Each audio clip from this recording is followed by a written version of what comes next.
Hello, everyone, and welcome here to Dialogue with Janae. I have a special guest joining me today who is very close and dear to our family. We have Oscar Sierra. He's an herbalist and acupuncturist, and he has helped our family tremendously during our fight with Jayla back in 2014 up until 2015 when she went to heaven, pretty much 6 months, 6 days after being diagnosed. And so today I wanted to just sit down and, speak with Oscar a little bit about our journey and his take on things, as well as just speak with him about what it is he does and the different services that he provides, because we are living in a time when we have to take back our power and our control as far as being able to take care of ourselves. And so with knowledge comes power, and the more we inform, the more we become aware about holistic treatments, alternative treatments, natural treatments, the better we are able to fight things that come against ourselves. And so without further ado, Mr. Oscar, welcome. How you doing? I'm doing well. It's been like I said, it's been a long day. There's been I'm blessed that that we've been staying, busy, or got busier here after the COVID. Well, we're not done with it for sure, but there was definitely a slowdown, and the slowdown came at exactly the time where this clinic that you see behind me, I just built it out, and so it's finally our own place, and we made it to specifications that were very non-toxic to not just myself and the staff here, but the sensitive patients that come here. So, when we were running the tests on seeing what the environment looked like for patients in the past via urine or blood or stool, and found out that, hey, you got a lot of pesticides in there, you got a lot of glyphosate, you got a lot of car exhaust, you got a lot of toxicants from water, from outgassing of paint, of air fresheners, of fake materials in your carpets, and all mold and mycotoxins and all these things. I wanted to create a place that was safe for everyone, and that didn't have the outgassing paint, carpets, floors, even the plywood that you see back behind me, that special order wood that didn't do any outgassing. So, so I really paid a lot of attention to this, and it feels like a really nice space, and I wish you could come check it out sometime. So it was a little scary there when COVID hit, precisely at the time when I just dished out my entire life savings to build this place out, and hoping that, like, okay, now they will come, and then no one was going anywhere. But, it was a little bit nerve-wracking there. And we're not totally out of the woods, but at least it's looking promising that people haven't totally forgotten about us, and they obviously their health is still really important to them, more than ever now, really, with the COVID stuff going on. So right, exactly. Yes, I do look forward to coming that way. I must admit, when I found out you moved from downtown to Sandy Springs, I was a little heartbroken, being that we do live on the south side, down here in Fayetteville. But, like anything, if it's worth it to you, you will travel, and you are definitely worth it. And so I do highly suggest that everyone travel to see Oscar Sierra. Oscar, why don't you tell us a little bit about yourself, education-wise, how you became to be who you are today, and just tell us how you got started doing what it is you do. Sure. Rather than just being a talking head, one thing I've noticed that people are a little bit more interested when there's more stuff going on, and I'm really happy and proud of my clinic. So I'm going to hope that I'm going to grab my computer and give you a little tour, and that way I can talk about what I do in the context of my space. And hopefully my computer won't die here. Oh, and wow, even Whitney here has offered to Hi, Whitney. to hold the computer for us. So let me start here at this wall of herbs behind me here. Okay. And as you can see, I got some guitars there. I've got some musical inspired instruments here.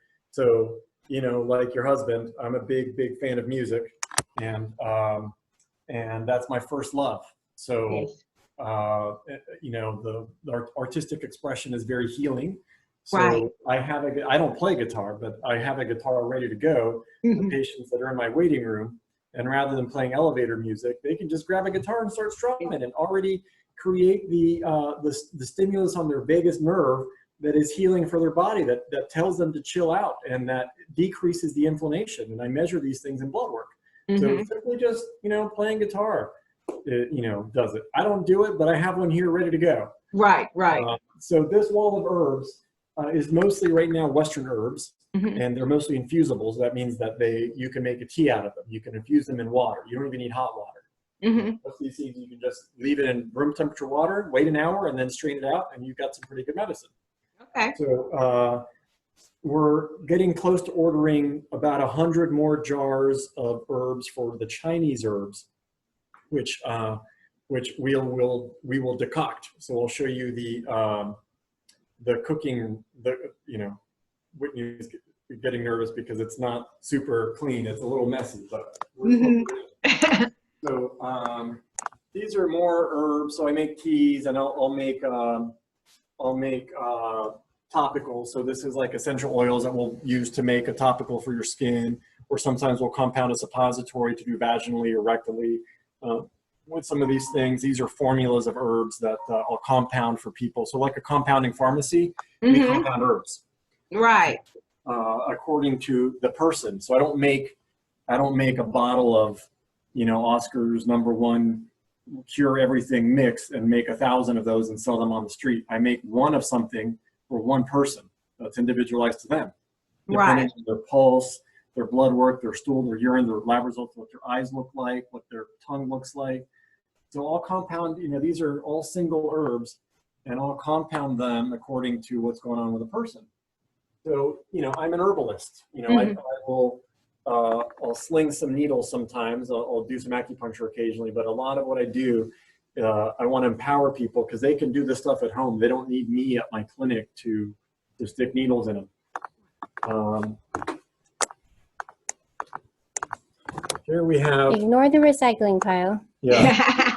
We haven't had recycling pickup in a long time because of COVID, but I don't want to throw the stuff away. So these are my cooking machines. So we're going to start decocting the Chinese herbs for our patients when we make the big herb order.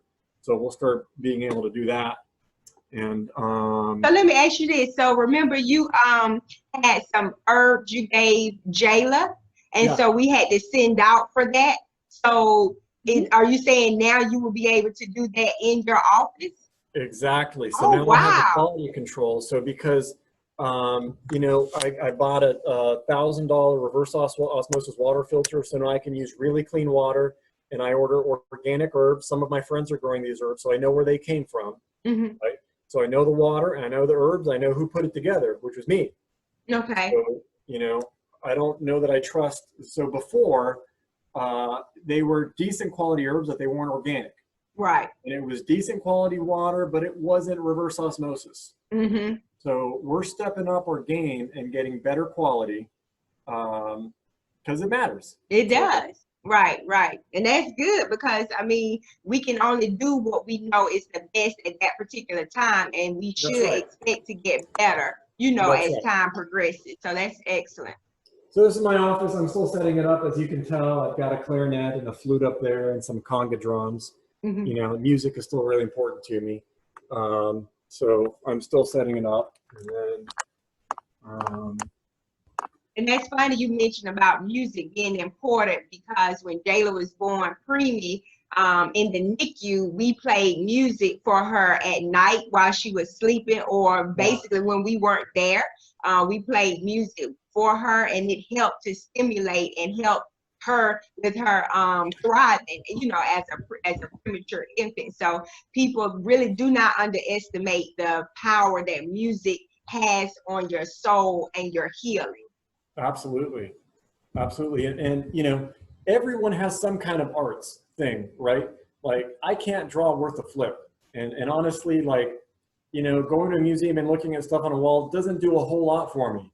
But you put on some Bach, you put on some Mozart, you put on some Jimi Hendrix, man, and that will bring me to tears, and that's healing.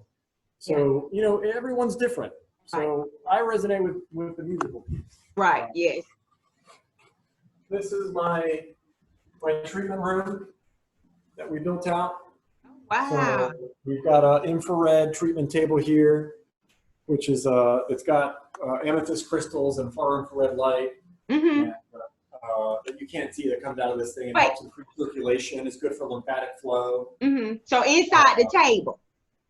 Yeah, let me show you. So this is a $2,000 biomat made out of amethyst crystals. See how that's purple? Yes. So you can dial that up to about 158 degrees Fahrenheit, 160, and that it's infrared, right? So you can't see it.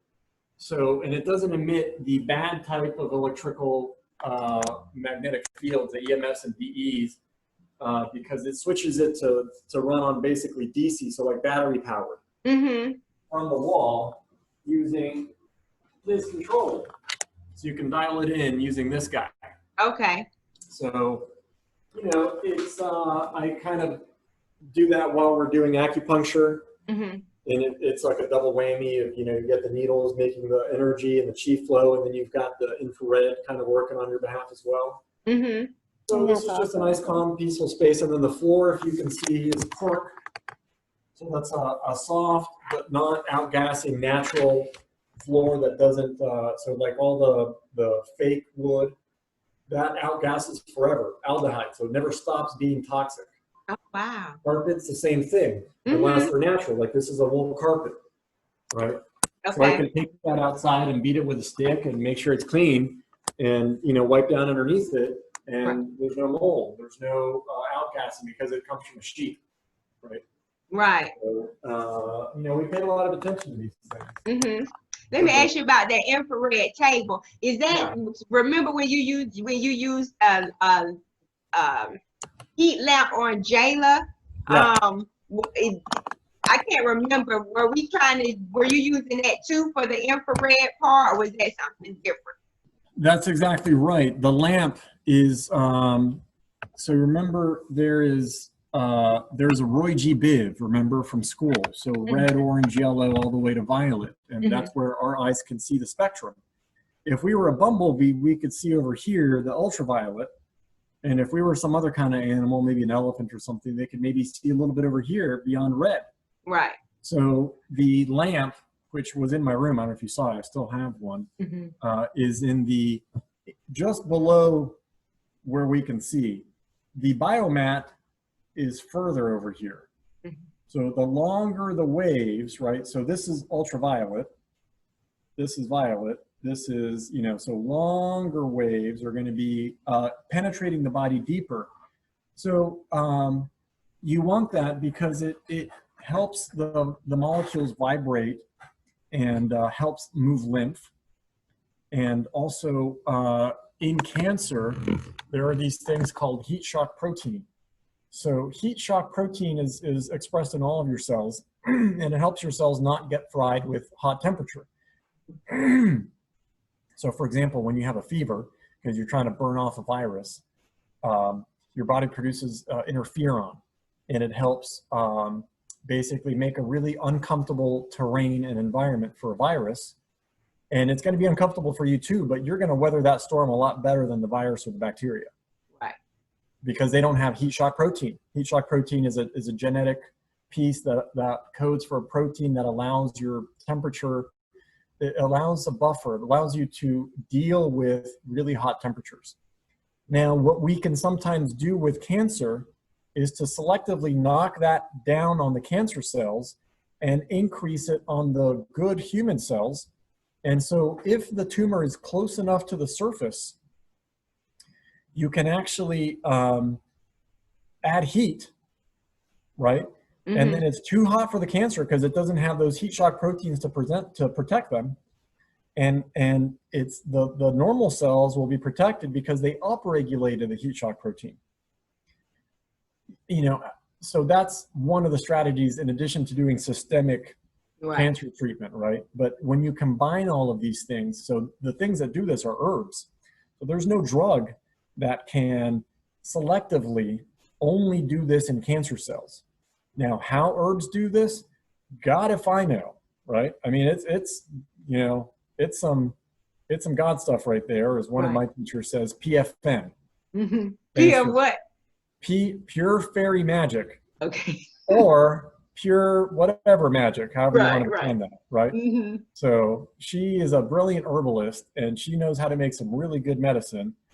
I don't know if she's ever been to college, but I don't care. Like, that woman can make some amazing medicine. And when some of her students say, "Oh, does that work on the heat shock protein pathway, upregulating this gene or that gene?" And she looks at him and she says, "Son, it works on the PFM pathway." Right.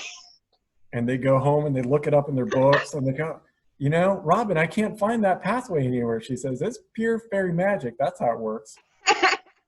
So honestly, you know, it's nice if we may know how something works, but so long as it works, hey, that's good enough for me. Exactly.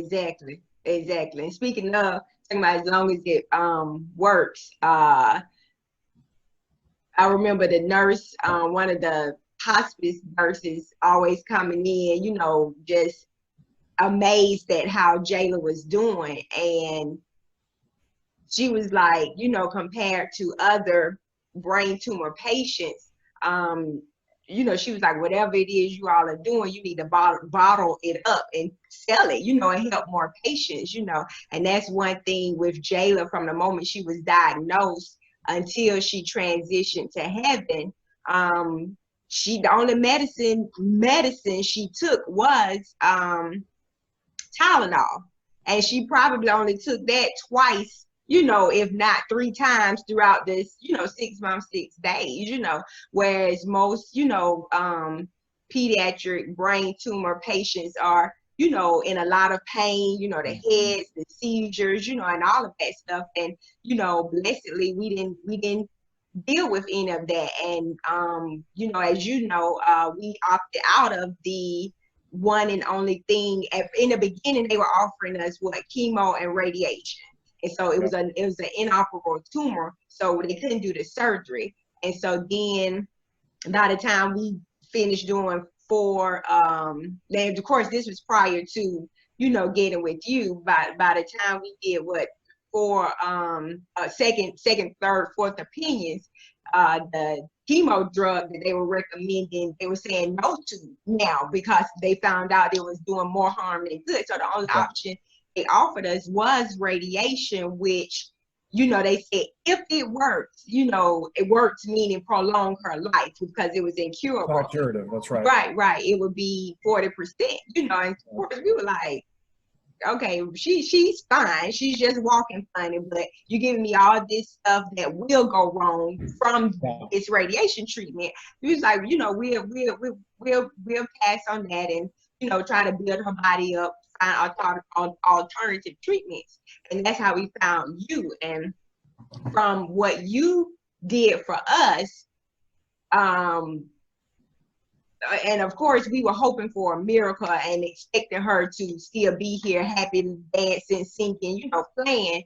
But what we now know to be were her last days, they were peaceful, they were loving, they were fun, you know, they were joyful, you know, as, you know, much as joy can be, you know, when you're in a fight like that. But it wasn't, I'm very thankful, you know, for that.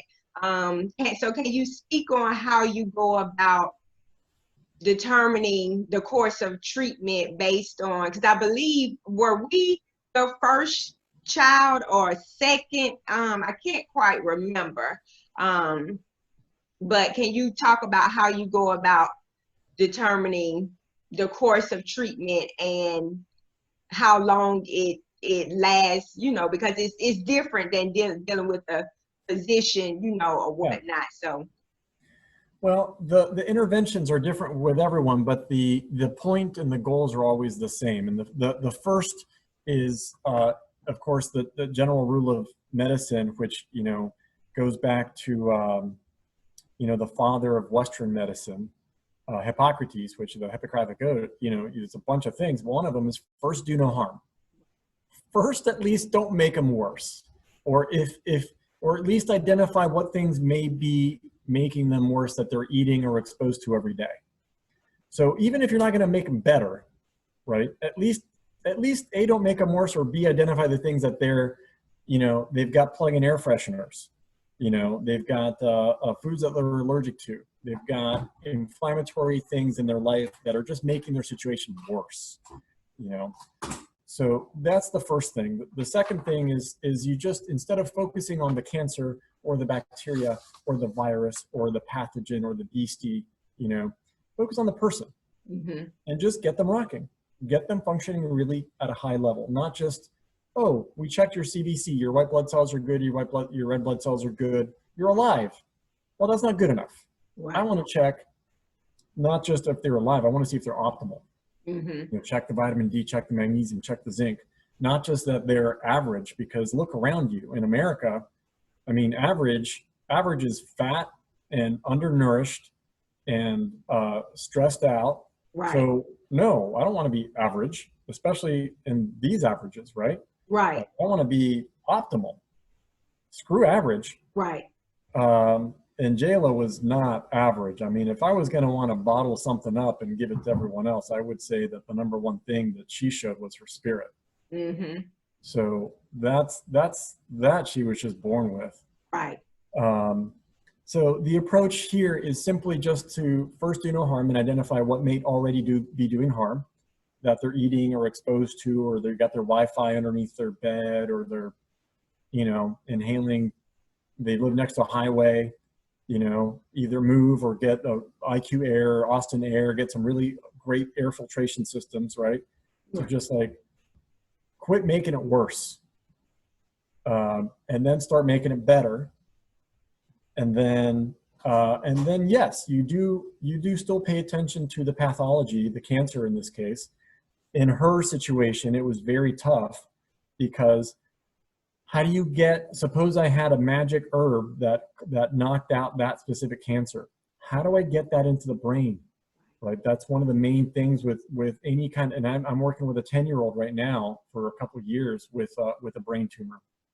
And, she's doing really well. Her oncologists are also like, how are you still walking and talking and jumping around looking like other kids? Because she's done radiation, she's done chemo. Hers a little bit different of a situation. But most kids she's done surgery, radiation, and chemo. And if you looked at her in a playground, you would never be able to tell that, she went through that stuff. And the reason is her parents, and to some extent her, before, during, and after all of those things, they were on a pretty significant protective protocol to protect her against the side effects of the Western conventional treatments, which I'm not going to say all suck. Right. I think there's definitely a time and a place for those things, but unfortunately, with the brain ones, especially that are deep, like we mentioned, the infrared heat therapy, right?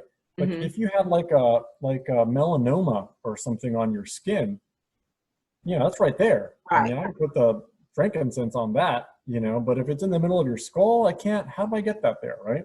Exactly. So you have this blood-brain barrier, and if you do something orally, still a very small percentage is actually going to reach the blood, and of that, a very smaller percentage is going to get into the cerebral spinal fluid, and so it really kind of ties your hands with a lot of things. I still think that there probably is something for everyone, even if it's in the brain. We're still scratching, right? Like with hepatitis. 10 years ago, we said, no, hepatitis is uncurable. Well, it's curable now. You just have to keep scratching. Right. So working. So we're still doing that, and we're scratching at ancient textbooks, and we're scratching at modern textbooks. I mean, the immunotherapy with the drugs that are coming out there, I think hold a lot of promise. They're crazy expensive. They're not for everyone. But if someone qualifies for them, there's a whole world that you're going to be seeing a lot more drugs out there, and it's not chemo. Radiation is not surgery. And, but you have to get really specific with these things. And if you pair the drug that always has side effects, all drugs have bad side effects. Sometimes they have no good effects. Sometimes it's just side effects. Right. But if you can predict that it probably will have good effects, and you can take the herbs and the diet and lifestyle and protect from the side effects, you do that together, and that's where you see the real big turnarounds with aggressive cancers. Right. Sometimes non-aggressive cancers, like a breast cancer, early stage, you don't even have to do chemo, radiation, or surgery. We've seen plenty of cases where you just fix your diet, lifestyle, take some herbs, check the markers, do an ultrasound. Hey, it's 30% smaller. I've seen that many, many times. A buddy of mine who's another practitioner, thyroid cancer, no surgery, no radiation, no chemotherapy. 1 month, it was 20% smaller. The next month, another 20%. And they were going to rush him off to surgery, radiation, and drugs. And we basically just said, keep shrinking and shrinking until it levels off, and then consider surgery. Right? And the oncologist was like, hey, I don't know what the hell you're doing, but whatever it is, keep doing it, because it's going to make our job easier as a surgeon to have to take out a tiny little chunk this big instead of a big old chunk that big. Right, exactly. So, it doesn't always work, but when it does, you can see it, you can image it, you can check the tumor markers. The combination is sometimes awesome. Sometimes, like I said, you don't need to do any of the Western stuff, but sometimes a combination, well, I would say always the combination is better.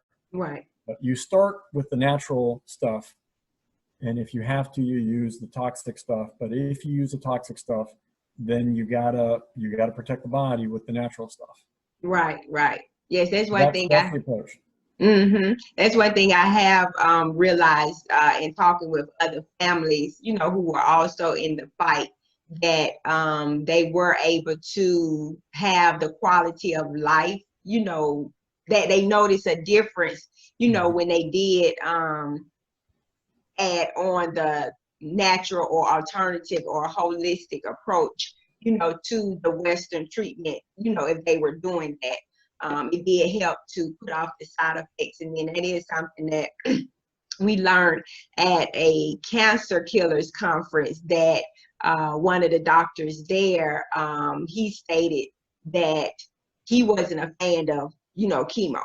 But he was like, but if you had to do it, go on a fast, prior to it, so you can starve your body. So once the chemo goes in, then the cancer cells will immediately attach to it, So there are ways that you can, like you mentioned, that you can protect yourself if you have to, go down that route of, doing the chemo or the radiation, and even in preparation of, surgery also, because the body, God created the body for it to heal itself.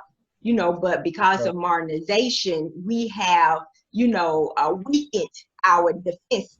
And so we have herbs, and supplements, that we can take to help build up those defenses to allow the body to do, what God designed it to do. And so that's why I'm thankful, that we were able to, meet you, because from the beginning, they told us that they have nothing to offer us, and what they did have to offer us, they didn't even know if it would help prolong her life at all. So it's like, we can try it. They recommended trying it. They understood if we said no, because it was only a 40% chance, that if it did anything at all, that it would, prolong her life. Yeah, it wasn't curative. It's one of these situations where the side effects are guaranteed. Right. The damage is guaranteed, and the potential benefit is definitely not going to be curative, and it may just be minimal. And so, I think you guys made the right decision, and it's tough, like it's been a journey for me personally. I mean, I've worked with a lot of cancer patients, and you never want to see them pass, and move on. But I can say that it's been better from my perspective as a clinician from my side, I would rather work with some folks like you that are just going to do whatever it takes, no matter what, and are just a pleasure to work with, than someone who has a mild cancer and is a pain in the butt to work with. And you got to fight them about taking vitamin D, and, you know, oh, well, my oncologist said don't take herbs in the same year, or, you know, don't even look at the herbs anytime around chemo, and, you know, they're God, and so I'm just going to listen to them. And I just have to, like, no, like, they're fine to take, you know, after, or, you know, a couple days before. So they're not even out in your system, and you just have to, like, sit there and argue with folks about vitamin D, or getting from fresh air, or trying to get them to meditate, or, you know, just basic stuff.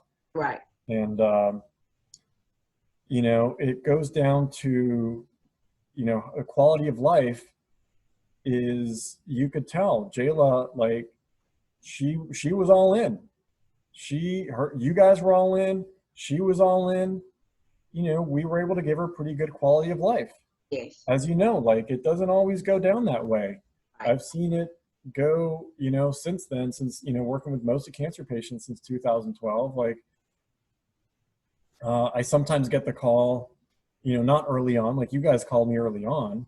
Mm-hmm. Sometimes I get the call where, like, well, they've failed 3 types of chemo, and they've failed radiation out, came back, and, you know, they're all beat up, and they're, you know, it's not looking, the damage is done at this point. It's like, what am I going to do? It's hard at that point. I mean, you can always do something, right? Even if it's, you know, I had another experience where it was very emotional for me, because it was a personal friend and colleague that passed, that with cancer, who was another herbalist, and a pharmacist. Mm. And this was an aggressive ovarian cancer. And but man, what a strong lady. She was ready. She got all her ducks in a row, and, you know, said all her hellos and goodbyes, and was even joking about how good looking the doctor was, you know, the day before she died. And she had it down, you know, like, she did good, and we helped her transition. I mean, my job wasn't to cure cancer. Right. You know, if you look at the stats, she made it way longer than most ovarian cancer patients. Mm-hmm. And she was very grateful for. Mm-hmm. But my job at that point was to help her make a smooth transition, which she did. There was no pain. She was joking. Mm-hmm. You know, we did some oils that Donnie, my mentor, you know, taught us about, because that's the last thing to go. You may not be able to see or hear stuff, but your sense of smell, right? Mm-hmm. And that's energy that calms, that, you know, that guides the way to the transition, right? These oils have been around, you know, the reason that in the Catholic tradition, at least, and I think in other traditions, Mm-hmm. you know, there's a lot of burning of frankincense and burning of things, right? Because you think about burning something, you're taking it from the solid, Mm-hmm. and you're transforming to a gas, or to Right. totally different states, kind of like the body. You're taking it from Mm-hmm. the flesh and bones to just the spirit being free. It's a transition. Mm-hmm. So metaphorically and realistically and scent-wise, those are the things that help people make a transition. So I realized that, you know, my job as a clinician isn't always just to, you know, to cure someone of cancer, is to help them make that next step to whatever that is. Right. For them. Right. So it was a lesson for me. And it was a pleasure to work with this woman, just like it was a pleasure to work with you guys in Jayla, you know. You know, you guys were doing all that you could, and she did all that she could, and you know, it was a good experience. And like you said, there was you know, what we were doing was just, you know, keeping her digestive system going after the nerves basically cut off. We were able to kind of stimulate, you know, some stuff going forward, so she wouldn't have to choke on an aspirate, you know, which is very common. Right. When you start losing the nerve function and peristalsis. Mm-hmm. So yeah, it was a good experience. Mm-hmm. Mm-hmm. And it's funny, not funny, but we talk about all the things that you had us taking, you know how you said we did, you know, whatever you told us to do, we did. And when we moved, I think we moved twice. I couldn't. The dad was like, "Okay, do we still need to take the herbs and stuff with us?" And of course, you know, Jalen's in heaven now, and I'm like, yeah." You know, it's like we couldn't, even though it's expired and all of that. It's like we carry it with us. You know, one, to remember. Two, it's a part of our life. You know, we were. I don't know, it's just hard to let go of that, you know. I did take pictures of it, you know, so that at some point, if we do, you know, let go of it, at least I still have the pictures. And you mentioned the blood-brain barrier. That is the Achilles heel, if there is one, you know, for brain tumors. And I remember Dale, you know, you and him talking, you know, because what people may or may not know, you know, he's a brainiac, and you know, he's into science and all of that. And I remember he went out and got this machine, you know, to see how we could create something, you know, with the herbs and supplements that you were giving us to try to get it across that blood-brain barrier. And I forgot the name of that. Was it chromosomes that he was trying to create? It was Dale. It was a machine he used, and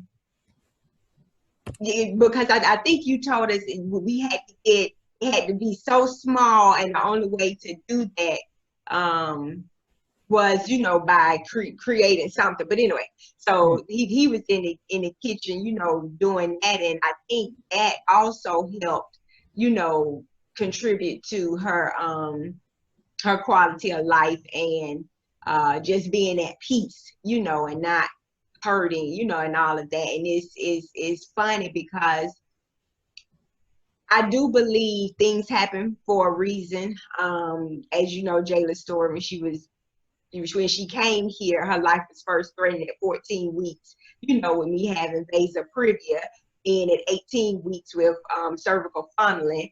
And then even in the NICU as a preemie, you know, they thought she had necrotitis and encephalitis that typically takes preemies out, you know, so she defied all of that, you know, and was fine, you know, doing things that preemies typically don't do.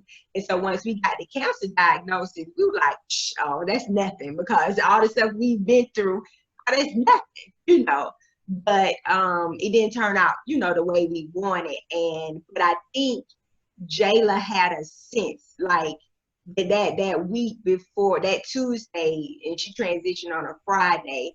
I remember I was doing everything, laying hands on her, praying, you know, everything, you know, and she had a look on her face, almost like not a pity, but almost like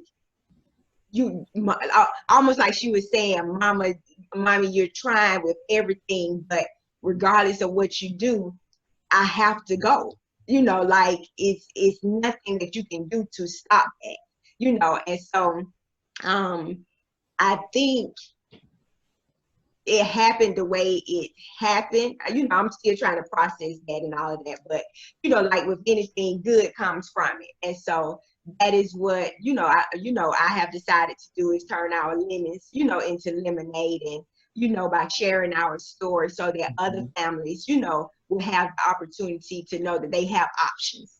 They have options in addition to chemo, radiation, and surgery, and options that are very viable, you know, and valid. And so that's why, you know, I wanted to sit down with you to share you with our world and our village, because someone shared you with us. You helped somebody else, and they in turn said, hey, perhaps you might want to, you know, talk to him, you know, and we did, and we're very grateful for that.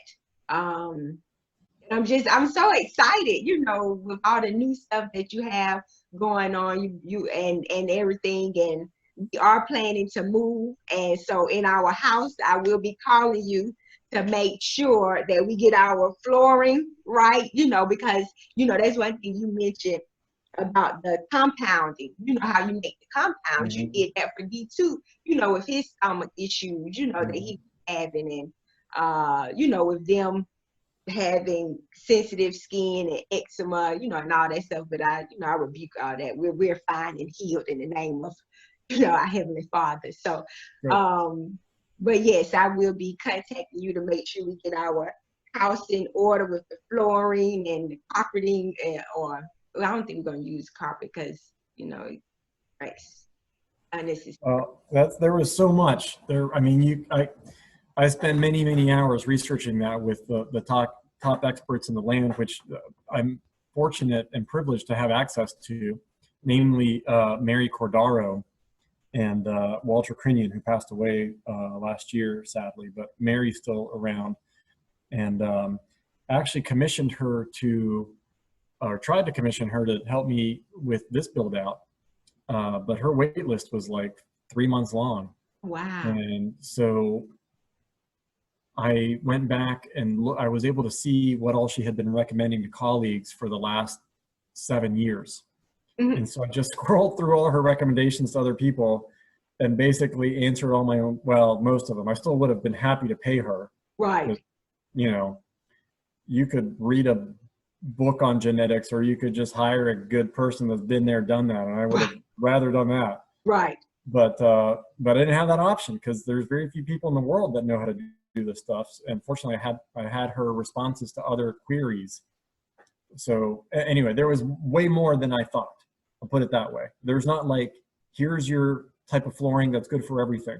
Depends on your first floor, second floor, third floor. Depends on how much water is going to be used.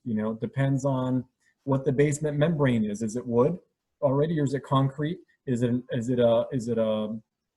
elevated or on slab? Is it a building? Like it's the answer is always it depends, and it depends on all these things. And if it's this, then it's that, and if it's this other type of basement, then it's this other thing, right? Anyway, so it's involved, but yeah, there's a lot to it. Right. Well, having gone through your journey with us, how would you say, what lessons did you learn? Have you applied? How would you say you have been changed? Yeah, a lot. I mean, I think about you guys in that case a good bit, especially as I see other young person with anything or any other brain case. Like I said before, I think the main takeaway for me is that it's less pressure on me, and I feel better about doing my job when, instead of saying I have to cure everyone, that's a lot of pressure. Right. I have to just help everyone get all the information, be aware of themselves, their body, their surroundings, their environment, the type of carpet and flooring and plywood and, all these things. And the more informed that they are, the better decisions that they can make. And I can point them towards what I feel to be good decisions, but ultimately it's always their journey. And it's a journey that I frankly enjoy a lot when someone is willing to do the self-exploration of themselves, their environment, their relationships, and then work with me to try to improve things. Maybe they can't go put in wood flooring, but they can take out their plug-in air fresheners. There's always something that you can do. They can get a HEPA filter. I've got one over there in the corner.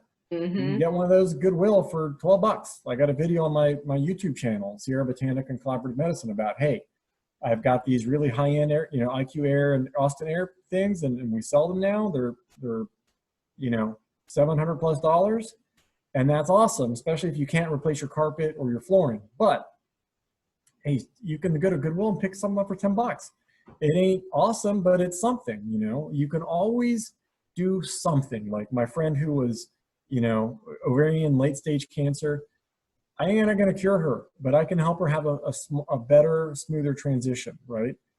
So what your case helped me figure out was just help me feel good about, there's always something you can do. And that goes for the pastor, that goes for the neighbors, that go, you know, they don't need to know about heat shock protein to say, hey, I made this salad for you guys. I just hope it helps. Here's some soup. Here's some bone broth soup. I don't know about all these crazy herbs that Oscar's talking about, but my grandma taught me how to make some bone broth, and you throw some dandelions in there, and here's that, right? So as a clinician, and I think as human beings, what you know, Jayla's journey helped me remember is that there's always something that you can do, even if it's something small. Speaking of something small, I saw something Right. small like that. Right. That's Skya come running here trying to go play with her brother and daddy. You mentioned dandelions. Clearly I'm gonna have to have D2 call you, because every time we go outside, you know, he's picking the dandelions and he wants to come home and clean them so we can eat them and cook them, you know, and all of that stuff. And I'm sure he would get a kick out of just sitting down and speaking with you. It's funny how he doesn't remember, you know, a lot from that time. And it hurts a little, you know, because it was such an important time. And even after that, you know, when he was having his issues and we were coming to him, you know, coming to you for him, he doesn't, you know, remember that, you know, either. So, but you know, he was 4 when she was diagnosed, and 5, you know, well, he was 4 at the beginning of September, because his birthday was in September, and turned 5, you know. So of course it's kind of hard for the young ones, you know, to remember. I remember him for sure. Right, exactly. So what led you to this path of being an herbalist and acupuncturist? Is this something like you grew up in doing, or did some life experience take you down this path? Like, you know, how did you get here? Honestly, it kind of fell in my lap. I you know, as a kid, I thought I was going to be a geologist. I used to take martial arts, and that fell in my lap. Like, I didn't really want to take karate and martial arts, but you know, one of my neighbor kids got a discount on his lessons if he got someone else to sign up. So he's like, hey, you're 13 years old too. I get a discount if you sign up. He didn't tell me that, but he's like, hey, come do this. And right. Oh, I know why you got me to sign up. Anyway, but I ended up earning my black belt, and ended up teaching martial arts. So, you know, martial arts, you have yin and yang, you have balance, you have the concept of chi and flow and meridians and pressure points. And that was like, wow, this is like magic. This is pretty cool stuff. And then that got me into Chinese medicine, which is herbs. And then got my degree in nutrition science. And so the science, and then I'm like, hey, you can mix all these things together. And you know, that got me into functional medicine. And then I got kind of tired of working with people who, you know, back pain, knee pain, you know, headaches. They were just going to do just the bare minimum that it took not to have a headache, or they didn't really want to change their life. They don't want to eat better. They just want to do the bare minimum not to be in horrible health.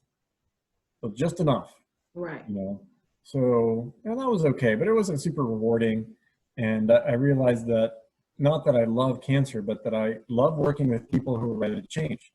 Just so happens that people typically with cancer, hey, ready to change now. Right. You know, that back pain, those headaches, I didn't really want to give up the plug-in air fresheners, or change the carpet, or just, you know, I'll just take that Oscar's herbs, and it's better than taking an Imitrex. Right. And it does the trick, you know? And I was like, well, here these herbs are Band-Aids, but like, really, you need to fix this about your life. And they, you know, they don't want to hear it. So, yeah, cancer patients are ready to hear it. And these are things that are hard to hear sometimes, but they're motivated. And that's how I ended up where I am now. Right. And it's funny you mentioned that about people not wanting to change until they are quote unquote forced to change. And it's funny how, you know, we as Americans, we want everything quick, fast, and in a hurry, you know, and we don't want to go through the work right, and cheap, and we don't want to go. You said a mouthful when you said and cheap. You said a mouthful, because things that are worth having, worth doing, are not cheap. You know, what is the value of your life? What is the value of your health? You can't put a price tag on it. And so, and that's the thing I run into, you know, with my beauty counter business, you know, trying to educate people on the importance of choosing safer products that have safer ingredients in it.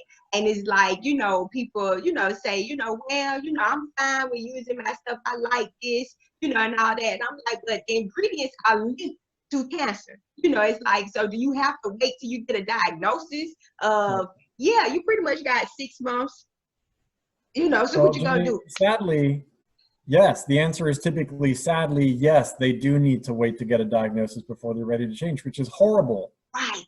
And you know what's even worse is that some people still don't want to change. They don't. And that's the thing. I don't know what it is. I remember even with Jayla, when we were in our fight, you know, and I was trying to tell, you know, my family, because we already were eating a certain type of way anyway.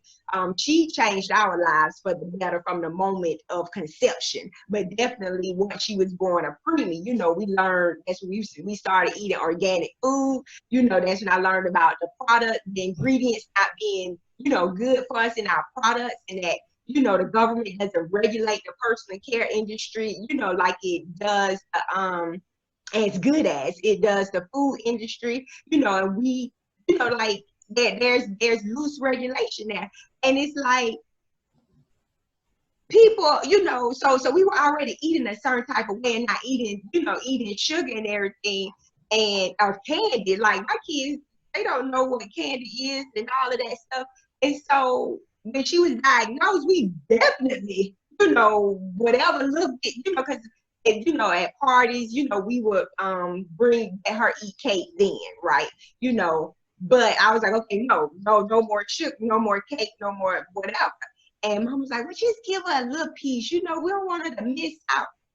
I'm like, I'm trying to get this baby to live for the rest of her life. She got the rest of her life to eat whatever she want to eat. Right now, we need to mark her down, you know.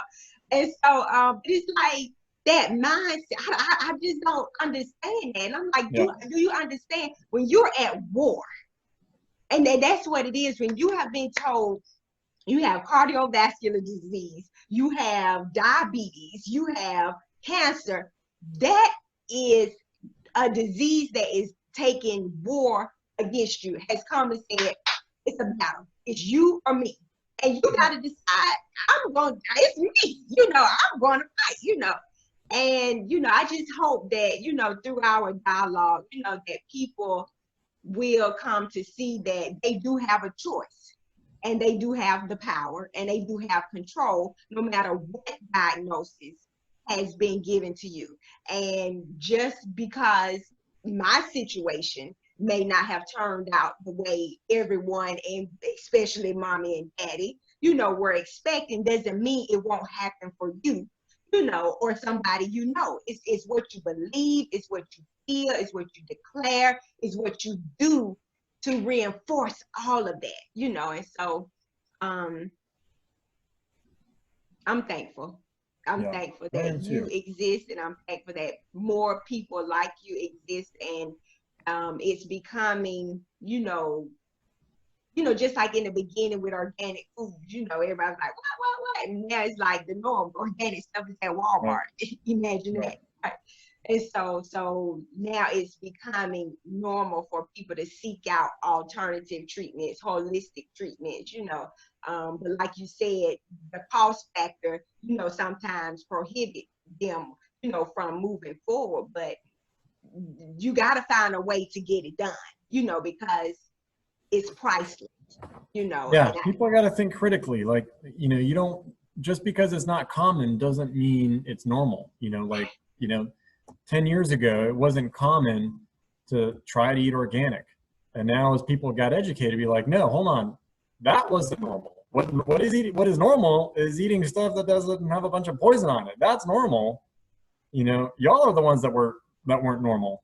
Right. And now it's like, oh yeah, well that makes sense, you know. Mm-hmm. So yeah, like you guys were far from normal parents. You guys have done an amazing job, and you were a pleasure to work with. So, you know, normal is overrated. You know, like common. People mistake common for normal, and just because it's, you know, everyone is overweight doesn't mean it's normal. Right. Just because everyone is eating a bunch of pesticide-laden crap doesn't make that normal, right? Right. And who wants to be normal anyway? We want to be optimal. Exactly. So people need to think critically about, you know, just because what they're seeing around them is common doesn't mean that it's either normal or optimal. Right. Exactly. Exactly. And we have to choose to be the true normal. Yeah. The real normal. Well, it has definitely been a pleasure talking with you.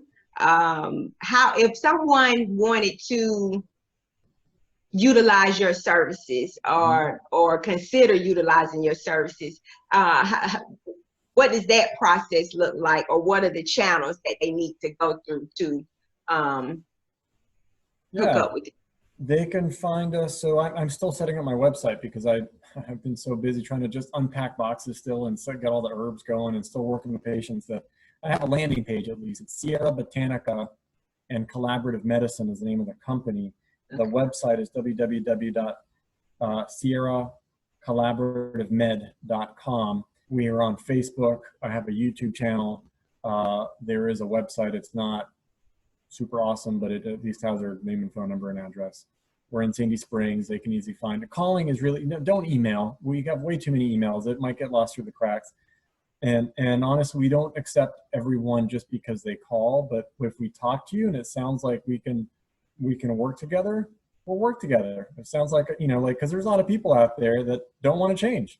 Right. You know, hey, I've got a stage 4 pancreatic cancer. Can you help me? Okay, sure. You know, well, what are you ready to change your diet and lifestyle? And like, no, I smoke and, you know, I eat McDonald's every day. Like, oh, well, you know what? I don't know how much I can do for you because, you know, it's going to be a waste of my time and your time. And I don't want to charge you money for that. Right. You know, you're looking for a drug. I'm not going to offer a drug. I'm going to offer some changes. And if you're not ready to change, then I ain't your guy. Right. So calling and talking to us so that you can get a sense for some of the things that we might recommend and see if they might be something that you'd consider. And that's the best way, is just call us. Right, right. Because it's a partnership. And you cannot be successful if you don't partner with Oscar. And he can't be successful if you don't follow his lead. And so he can do all this stuff and recommend everything. It's a two-way. It takes two to tango. Yeah. You know, it's like a dance. You know, he will lead you, but you have to be willing to follow, you know, in order for it to be a beautiful dance. And regardless of the outcome, the dance itself, the journey can still be. And it'll change. I might recommend something the first week, and then I say, you know what, things have changed. Let's do this other thing. So, you know, we might be starting off the dance with a tango, and we end up swing dancing.